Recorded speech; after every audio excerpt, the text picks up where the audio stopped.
What's up, y'all? Winnie here. Welcome back to the SP Foundation Wiki. Today we're going to be checking out the Shocked Woman, the Keeper of Treasures, Route Map, Kids These Days, and Searching. So, is the Shocked Woman going to be Euclid? Safe? Euclid. Research into full containment of SCP-1570 is ongoing, though current procedures have been largely successful at controlling manifestations and preventing public knowledge. The last revision of procedures on August the 17th of 1992. There have only been 15 incidents requiring the intervention of MTF Gamma 5 to obscure the existence of 1570. Members of MTF Iota Zero circle the squares, are in constant contact within the city councils of San Francisco, California, Austin, Texas, and Las Vegas, Nevada, local officials in Tijuana, Mexico, and with the organizers of the Burning Man Festival to influence the regular scheduling of counterculture demonstrations within a 3,000-kilometer range of sites somewhere. This is to create scenarios that are most likely to trigger a controlled manifestation of 1570 in locations where it will go unnoticed, or at least unreported by members of the public. There must be at least one organized and monitored event which would normally qualify as a public indecency per month in the regions where MTF Iota Zero operates. I don't like where this is going. If local officials do not authorize a necessary event, task force members are authorized to proceed and will be protected from prosecution. SCP-1570 itself is contained in the medical wing of Site Something. Every 3 months, personnel must watch 1570 and change its clothing in accordance with current fashion for plus-size women aged 40 to 60, including accessories. I really don't like where this is going. Description: SCP-1570 is the corpse of Marjorie Dornman, a Caucasian woman who passed away at the age of 61 on July 21st, 1989. Since death, her body has not shown any of the natural stages of decay and exhibits a stiffness superficially similar to rigor mortis. The body measures 1.68 meters in length from head to feet, but now only weighs 45 kilograms despite no apparent loss of mass or density. She is capable of spontaneously projecting three-dimensional images of herself without the use of any reflective surfaces or any clear relation between the location of the projection and herself.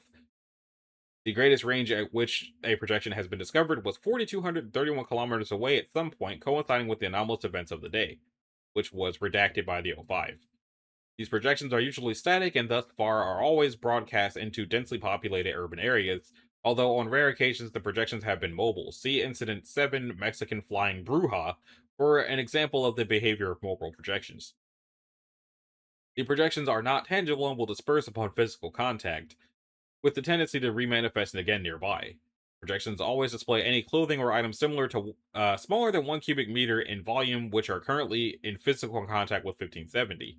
Although means of preventing the projections have not been discovered, creating ideal circumstances to draw the attention to 1570 has prevented it from manifesting in areas where it could be easily discovered and reported. Transcript of police interview on July 22nd, 1989. When was the last time you spoke to your mother? Last night around 9 p.m. We were out to dinner and I called her to check on her at home. She was watching another one of her tapes and telling me about it. Was there anything unusual about the conversation? Not really. She had this thing. She loved to tape all the trashy daytime talk shows and watch them over and over. She was watching that one episode of Geraldo, Men in Lace Panties and the Women Who Love Them. That was one of her favorites. When we came home, she was sitting in her recliner staring at the test pattern. I turned the TV off because I thought she was asleep. Were her eyes open? Yes, but she always slept like that, and when I came down the next morning, the TV was on again. She was recording Morton Downey Jr., but she didn't answer when I asked her what she wanted for breakfast, and her skin was cold. That's when we called you. After the Foundation recovered 1570 from the local county morgue, Edward and Beatrice Dornman were removed from jail, and the homicide case started by local authorities was ordered closed and erased from local records. The Dormans were relocated outside of 1570's area of effect.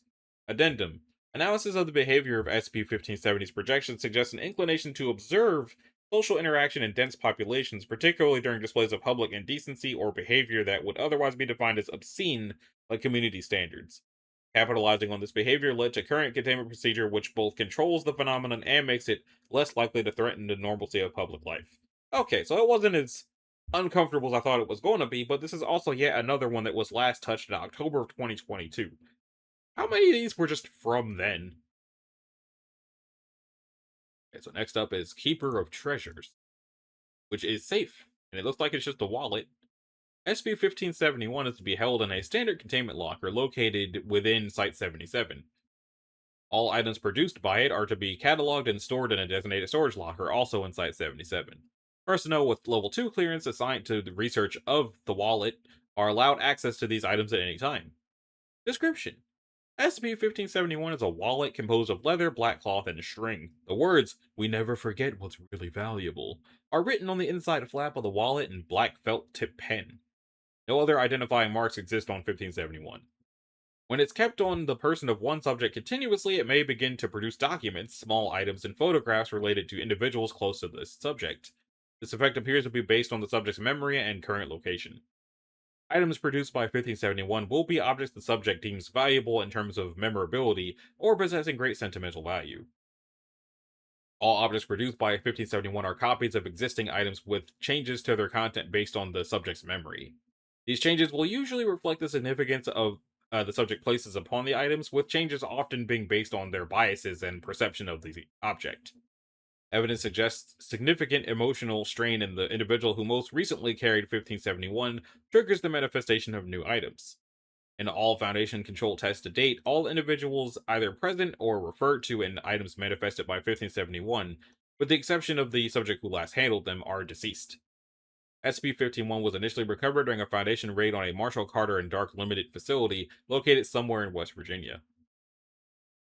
Okay. I thought it was a story, but it just goes to their hub. During this raid, partial documentation regarding testing of 1571's effects was discovered. These documents indicate that Marshall Carter and Dark had retrieved 1571 as a donation and were preparing to destroy it after it affected several of the organization's clients. As of November 19th, 1986, it has been contained and classified as safe. Documentation recovered. Dear Sirs, I regret to inform you that the work we've done on the wallet shows it simply isn't viable for auction. It doesn't fit our clientele. The ones looking for something dangerous and exciting will find none of that. Leads to 604. And the ones looking for a curio will find it much less than remarkable. Leads to 209. As we've had testers in the field for almost 2 years now, I am of the opinion that any clients who wish to purchase the item would just barely notice the effects. I have included the trials that have been performed. The decision is yours whether the project will be discontinued. Werner. Or I guess Werner. 3.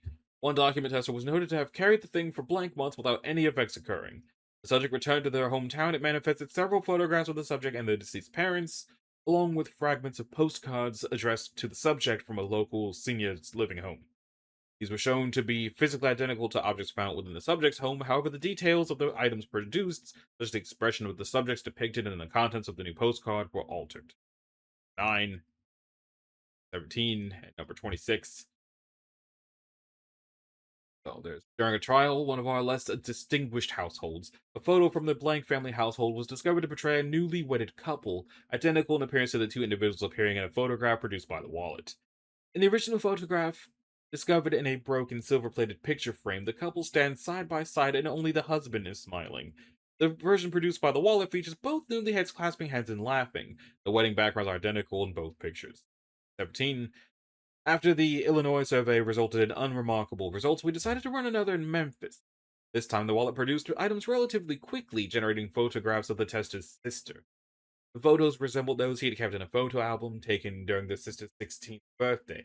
During this party, the sister had been given a car by the tester. New photos contained identical thank you notes with an appended, "No matter what happens, I don't blame you." We have noted that the sister is currently comatose due to having been involved in an automobile accident. Number 26. The wallet was placed in the tester's pocket and the tester was sent to visit a local graveyard. Upon his return, the wallet contained a small roll of bills and a card reading, "Here's to your future, happy birthday." It was noted that the tester's mother, father, and maternal grandparents were interred in the visited graveyard. Addendum 2. At the time of recovery, 1571 was observed to contain the following items. A receipt from the MC&D transaction appearing to date from 1830-something. One item is listed, an engagement ring. No prices printed on the receipt. A ticket for the opera Ida, purchased under the name of the esteemed Blank family.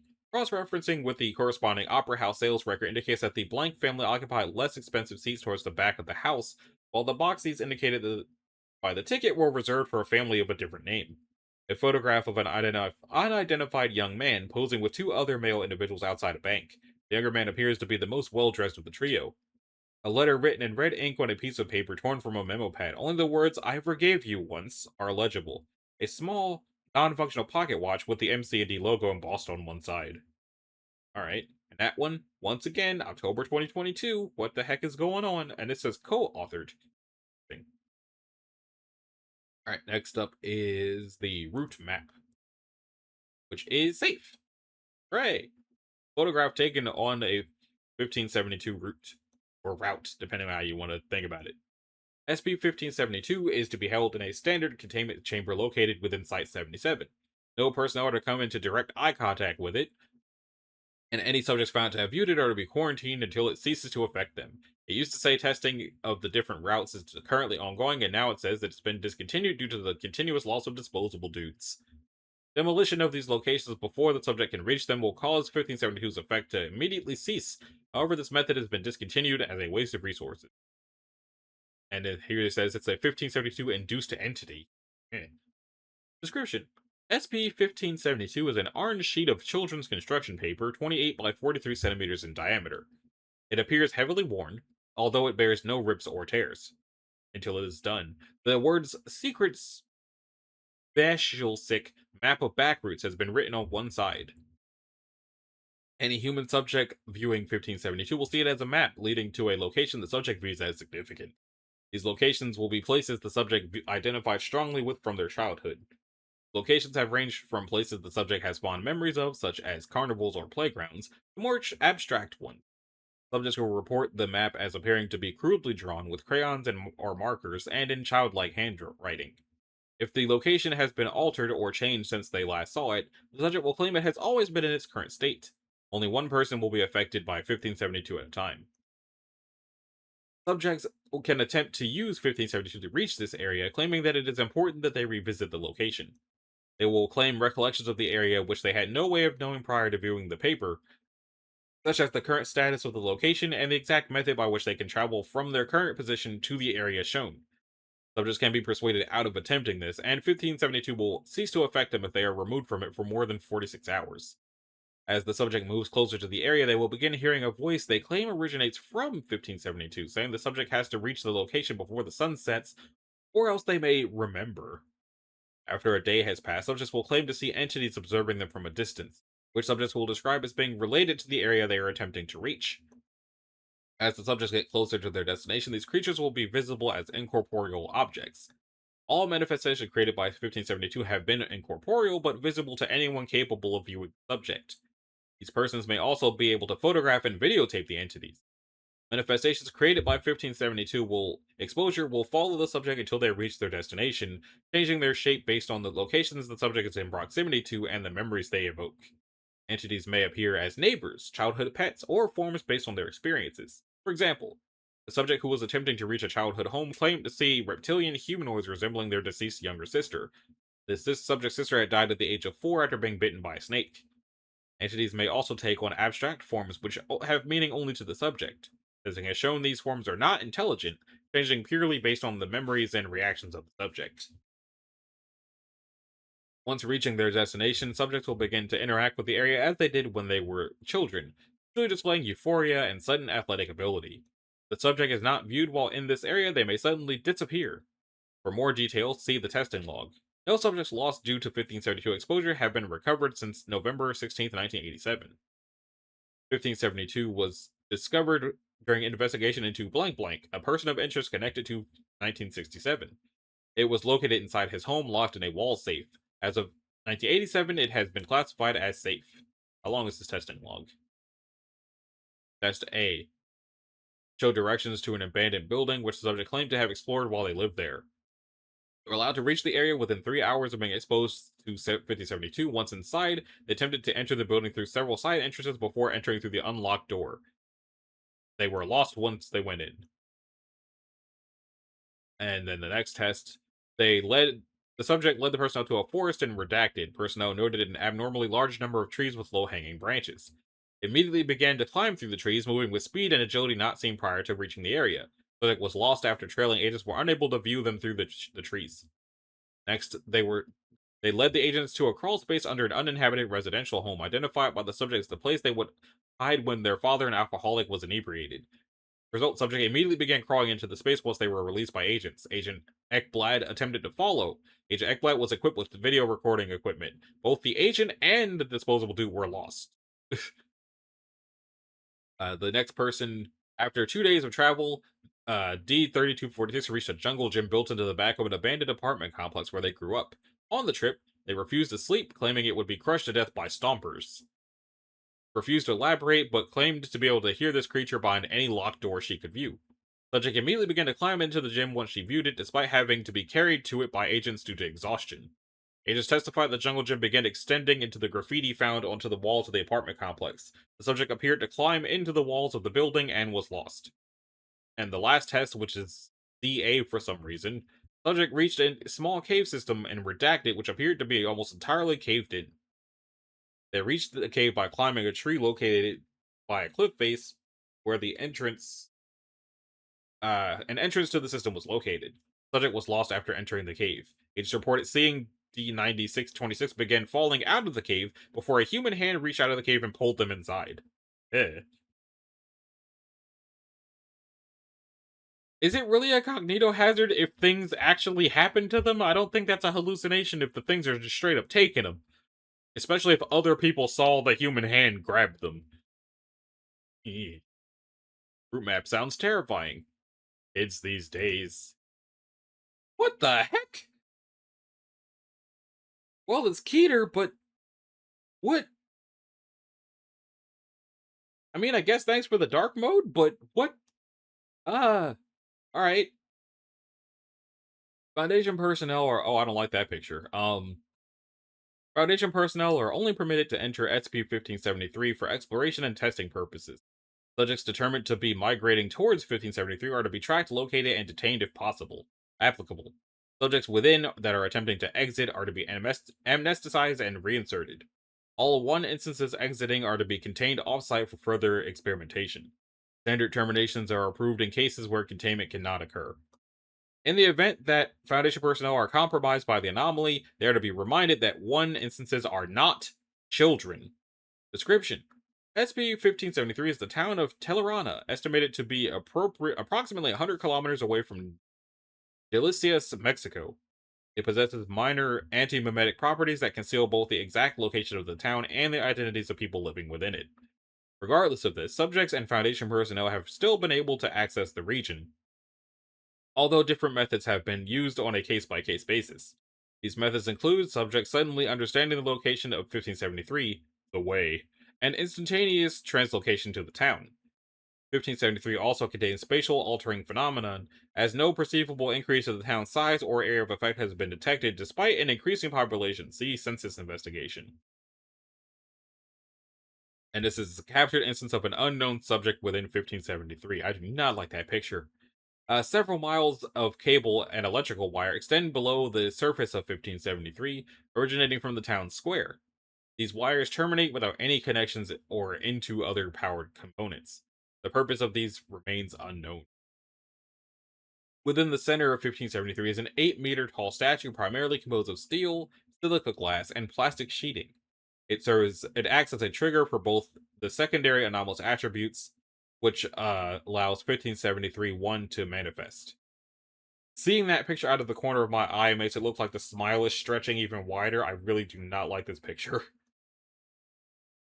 To activate this trigger, subjects must attend prayer in the vicinity of the statue, often referred to as a holy site within the town. Prayers are conducted en masse, where residents will either praise or worship the statue for upwards of 30 minutes, typically beginning at 8:30 a.m. Once the session concludes, residents will resume their daily schedules. Observations of subjects participating and attending these congregations do not indicate that they have been coerced into prayer by any anomalous influence. Okay, the picture's gone. Thank God. Alright. Footnote say. The origin and course of 1573-1 is still under intensive investigation, as it does not appear to correlate directly with 1573 and its anomalous properties. The 1 is the collective designation for parasitic sentient humanoid cephalopods, primarily composed of thin interweaving tubes of metal, plastic, and copper. They will manifest once human subjects who have settled into the town and have attended prayer at least once attempt to conceive a child within 1573. During childbirth, one will take the place of the affected subject's offspring via prenatal in utero consumption. Upon witnessing the anomaly, subjects will perceive one as local children. They will then nurture and care for one as it leaches sustenance from them, often until adulthood or in some cases until they become aware of the anomaly. One retrieves its energy via physical attachment to its host with any of its 8 tentacles. Tentacles are equipped with sharpened metal of similar composition to the rest of its body, which it uses to pierce the victim's skin and open orifices to extract their fluids. One is verbally aggressive towards non-native subjects of 1573, with previous reports claiming that entities will threaten to inflict severe bodily harm unless the individuals settle in the town and have children. Additional statements include general emotional harassment have also been reported. No claims of physical violence have yet been provided. Once one reaches approximately 18 years of age, they will leave 1573 and migrate elsewhere. Upon leaving, one instance will resemble a non-anomalous human with behavior similar to a typical 18-year-old, potentially caused by an extended effect of 1573. After migrating to another locale, one will find and allow humans to travel alongside them back to 1573. The underlying reason for one bringing human subjects into 1573 remains under investigation. Obviously, it's to make more of them. Why do y'all not understand that? Analysis of subjects intercepted by Foundation personnel from 1 indicates that, despite claiming that they wished to travel to 1573, subjects were unable to recall any motives or reasons for their sudden interest. Continued observation indicate that affected subjects have been influenced by outside phenomena. That is not how that word is spelled. Although the capacity for what said influences are currently elude the Foundation. Since its investigation, while indications of 1573's existence have been dated as far back as 1975, it was not until early 1979 when it was officially designated following a spike in missing persons investigations. Then, in 1981, Foundation personnel were able to ascertain relevant information concerning 1573's population via census. The first official census reported a population of several thousand people, despite unofficial records that indicated only a few hundred a mere 2 years prior. Currently, the population may exceed tens of millions, with one instance composing a large quantity of residents. As seen by the drastic increase of recorded hospitalizations for child pregnancies within 1573 over the course of previous years. Several other disparities were also noted alongside gathered censuses. Of note was the sheer amount of people with unlisted names, presumably caused by 1573's minor antimemetic properties. Additionally, no data suggested that subjects practiced any religion despite a widespread attendance to congregations around the statue within 1573. Upon entry, Foundation agents were instructed to gather information concerning the motives and reasoning for subjects to live and settle within the town. Whilst Foundation agents made several attempts to communicate with and question subjects, only one of the approach was willing to be interviewed. Begin log. Interview begins on the sidewalk of an unmarked street. Along the road, a multitude of miscellaneous electrical wiring can be seen. Besides the subject, a child-sized instance of one stands beside them, peering at the interviewer from their right side. What is this place to you exactly? What is this place? Yeah, it's, well, it's an escape, Like, you're here, so, I mean, you probably want to be here as much as I do. One hisses at the interviewer. Shush, buddy. I'll get you some food later. Right, but I'm going to need more information. I'm still, new. Just please answer the question. Like I like I said, then it's just an escape from reality, from the world. It's a second chance at life for a lot of people, I think. Second chance for people who want nothing held against them. I see. Is that why you're here, for a second chance? Subject patting one instant's cranium. Something like that, yeah. Having a name out in the real world was tough. It was too much. Too much responsibility and burden, and all for what? Some boring, mediocre life with a shitty 9 to 5? I just couldn't do it. And then it was like, one day I thought of this place, and all of a sudden I was just here, in this new place. I think that's probably supposed to say, uh, the interviewer, but, and are you happy here? The subject hesitantly laughs. Is, uh, anyone really happy here? The viewer remains quiet. One instance appears to scowl at the interviewer. Don't worry, that was rhetorical. Am I happy? I can't say. This place is beautiful in some areas. You got You got all these people forming their own communities, and well, there's some good in that. Great good, I think. If that's the case, why aren't you completely happy? Seems like it can't be so bad, especially if you're here now. Would you always be happy without anyone knowing who you were or what made you special? I suppose not. Everyone is just sad or angry, upset at the world for their problems. Uh, I think people come here so they get things out, their rage and frustration, and not be shamed or ridiculed, just so they can feel human again. Right. I don't know. I can't speak for everyone else. Some people in here are just good people. They want somewhere to connect, but a lot of the rest are, well, aren't as friendly. I just try to stay in my own lane, especially since I have a son now. One screeches, apparently irritable at the interviewer. He's a lovely child. Maybe he likes you. The subject grabs at one of one's metallic tentacles. He's a little me, just like when I was his age. His sister's just like his mama too. They're parts of us, you know. Interviewer nods. My son, he's everything. Truly, everything I was, everything I am, and probably everything I'll ever be. Hmm? Yeah, his sister too. They're us. I see it in them. You know, they have our personalities and our looks. They're both mini me's, mini us's. What do you mean? Well, uh. I think I just mean like the children here are much more than you think, you know? They're more than kids. They're reflections of us. They everyone in here has them and everyone is always trying to teach their own ways. They suck all of that in like sponges. They're smart, you know. Right. Yeah. I've noticed that everyone tends to pray to that statue in the mornings. Why? To be honest, I'm not sure. Oh?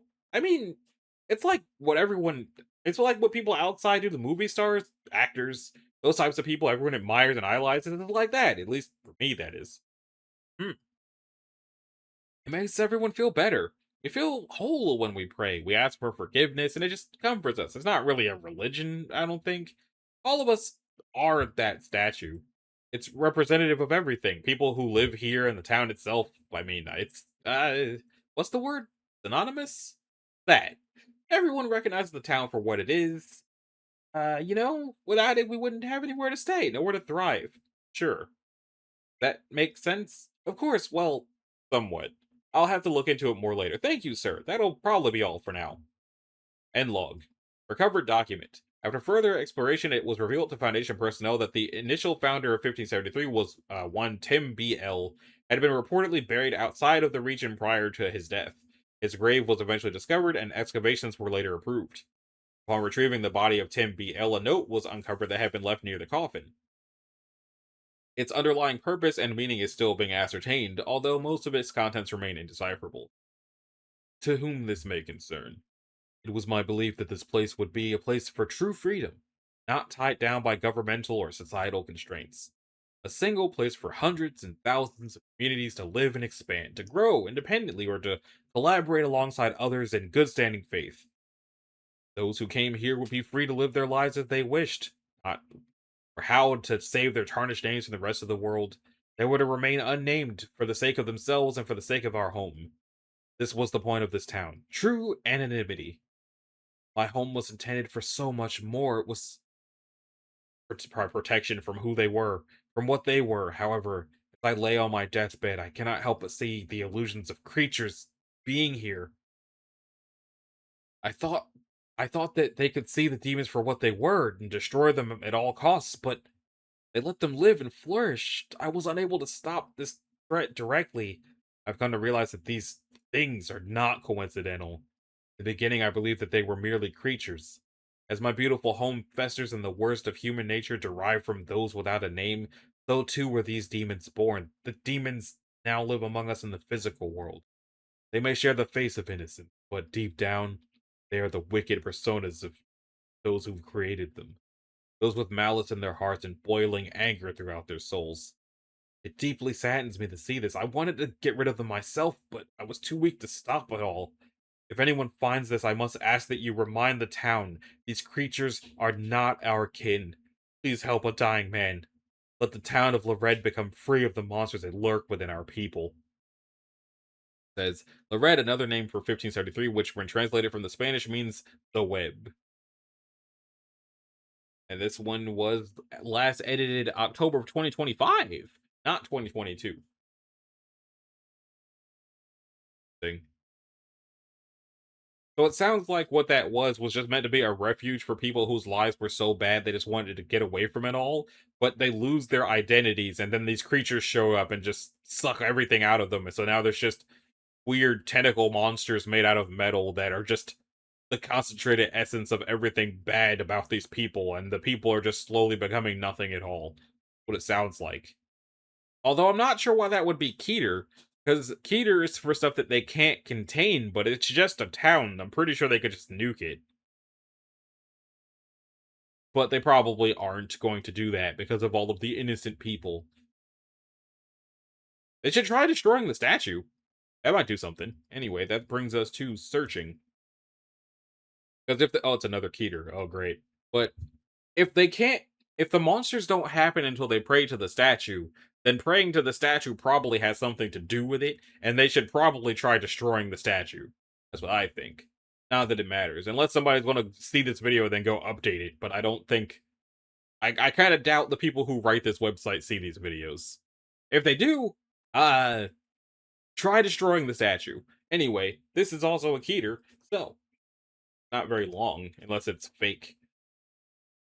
All movements made by SCP-1574 are to be tracked and reported by Foundation agents stationed in the states of Mexico, Cuba, the United States, and other nations near or within the Gulf of Mexico.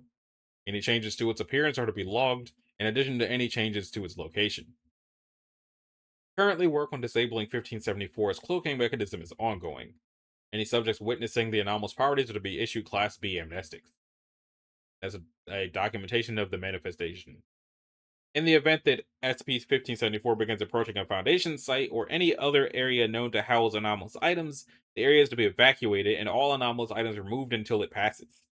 Description: SCP-1574 is a roughly spherical object of extraterrestrial origin, 1.63 meters in diameter, and capable of moving in any direction. 1574 has never been directly observed, due to a perception-altering effect it emits on any living subject capable of observing it. This causes the subject to believe that they are perceiving a variety of other objects partially logged in this document. This is believed to be a cloaking effect, to allow 1574 easy access to surveillance locations without being seen. Analysis by other methods have shown 1574's actual shape, but testing to observe it further is ongoing. So, it has been seen as a meteorite, a miniature storm cloud in the Florida Keys, a small explosion constantly changing its shape, although the general size was equivalent to 1574, a white picket fence located in a suburban residential area within Miami, a Volkswagen Type 2 automobile painted with hippie colors, a disco ball with comparable size, this is completely redacted, a violently throbbing body of water approximately twice 1574 size, a miniature storm cloud similar to how it appeared the second time, manifested as the disembodied head of American President Barack Hussein Obama, that's weird, and appeared as a miniature version of Star 3214 Hypris, which had been studied in the same area as 1534 had been manifested in, and it displayed anomalous properties identical to 255, resulting in blank casualties to the observation team. The movement pattern displayed is erratic and apparently random, usually taking it through rural areas of Mexico and Cuba and waters bordering those states. It has been known to make brief excursions to other states bordering the Gulf of Mexico, but these occur more rarely. It moves at a constant speed of 20 kilometers per hour, with altitude varying between 1 and 16 meters off of the ground. At some point in the 2010s, no major population centers have been targeted, but this has not been eliminated as a possibility. Various radio broadcasts have been recorded to emit from 1574, usually directly following an alteration to its appearance. Prior to 1935, these broadcasts were incomprehensible to Foundation xenocryptographers. However, since 1935, September 3rd, 1935, all transmissions made have used terrestrial languages spliced together from various media programs. It was first observed in 1927 as a meteorite heading towards the Earth. Following impact, its anomalous properties were observed by Foundation personnel, leading to its classification as an anomalous object. It was documented as an SCP on November 23, 1941, and classified as Euclid. Following its manifestation in 2012, it has been reclassified as Keter. So, first transmission, incomprehensible, no notes. Second transmission, we are fear, cannot continue. Upwards, can velocity stop? Do not panic. Report to the people can hear us. Advise assistance to all. Flies together from Franklin Delano Roosevelt's fireside chats. Violence has erupted, not result of mind searcher, but of normal conventions to world. Search continues for savior. Broadcast in German taken from various propaganda broadcasts. Well, we sure are still here. Then 8th soon. Wow, the colors are big. The biggest is out there. Taken from various children's cartoon programs. Attempts to groove in have flunked. War is still on. Present not detected. Taken from redacted. Decay from planet. Unsure if it is from Pep, but continue. One day you may find us again. Taken from various daily news programs. Data expunged. Data expunged. It's causing disaster everywhere. People are being crushed riding on wave. It was caused by the search party. Data will be seen at 5, taken from various disaster relief organizations. We have found it. Personnel are advised to reach evacuation location. Please help us. It's going to kill us. Please send help before it comes to you. Voice and broadcast found him identical to Agent Blank, who had been killed by SCP-1574. Note that no evidence exists that Agent Blank broadcast these words. So, it sounds like it's Keter because they can't do anything to contain it, but at the same time, it sounds like what it is some sort of alien craft that crashed on Earth and has spent the last, 100 years trying really, really hard to warn the Earth that whatever made them crash here is coming. And this was last edited, a week ago as of me recording this. Interesting. That's gonna do it for this episode. And the next one we'll be checking out Venus statue, Edisonian afterlife communicator, a flare gun, standards, and different skin. If you like the video, a like and subscribe will be groovy. If you want to click the bell, you can do that as well so that you're notified of future uploads, and I'll see y'all in the next one. Later.